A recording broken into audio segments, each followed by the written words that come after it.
Have you ever sat down to record a video or stood up in a meeting to share an idea and suddenly felt a physical lump in your throat? It's that feeling like you're almost trying to swallow a stone or like a frog just settled in on your vocal cords the second you had something important to say. Most people will tell you this is just nerves or stage fright, and they'll even give you superficial advice like before you talk, take a deep breath, or just be confident, as if it were even that easy. You've probably tried all the things: the breathing, the affirmations, even improving your posture and putting your shoulders back before you speak.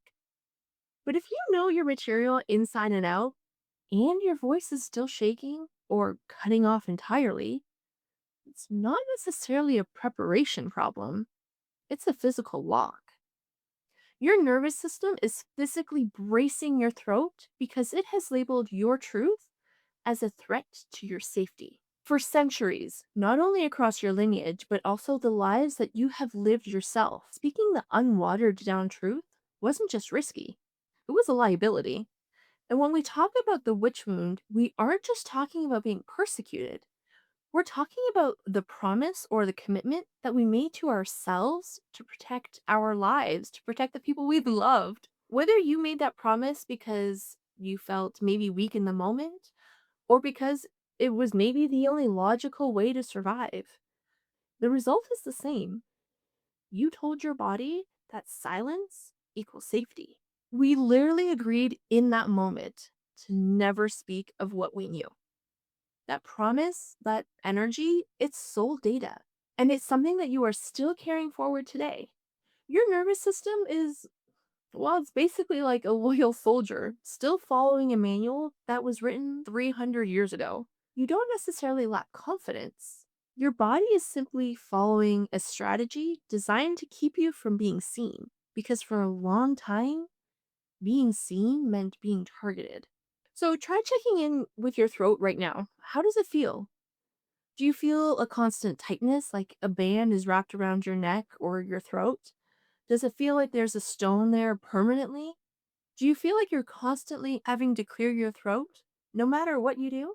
And don't get me wrong, I am guilty of this too. You know that moment where you're in a professional circle, or maybe even out with friends, and you have an intuitive hit, but you choose to swallow it because you don't want to be the weird one in the circle. That specific moment where you're self editing in real time to make yourself more manageable for the room, that's exactly where that stone in the throat gets heavier. And I have a feeling if you're watching this, you know exactly what I am talking about.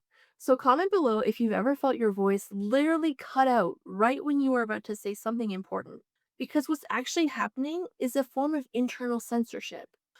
When we choose a safer version of our truth, we are reinforcing that old promise.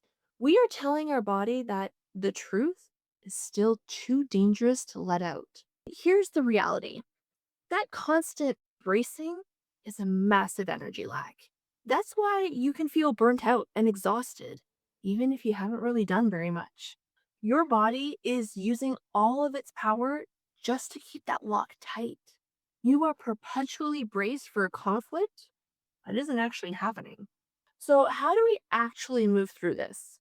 Because you can't think your way out of this one. You have to show your body that it's safe to make noise.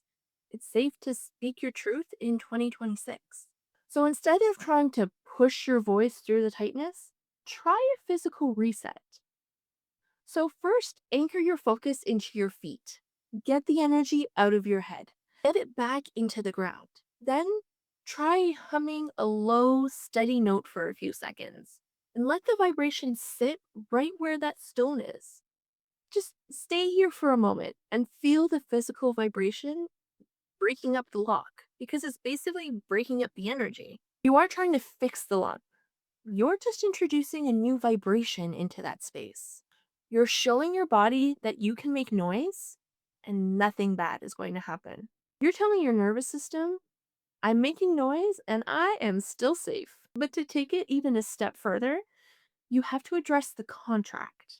So, how do you know if it's a past life versus something that was inherited? If it's a past life contract, it feels personal, like an I problem. I promised I would never say this. It feels like a memory of a specific consequence.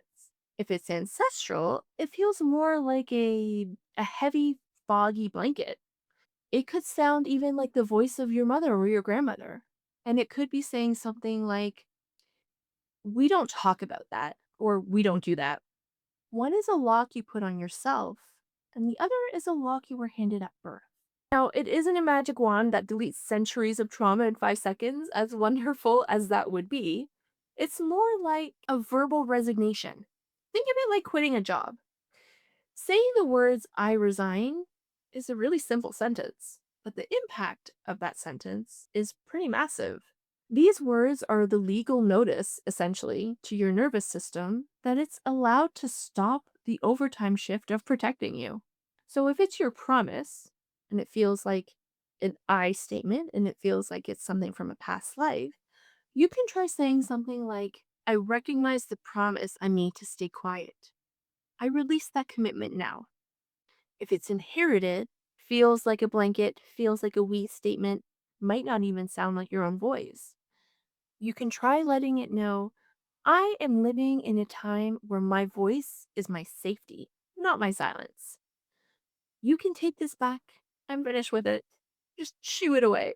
When you stop the physical lock, when you stop the internal censorship, you stop leaking your power. You'll notice that your energy levels change too.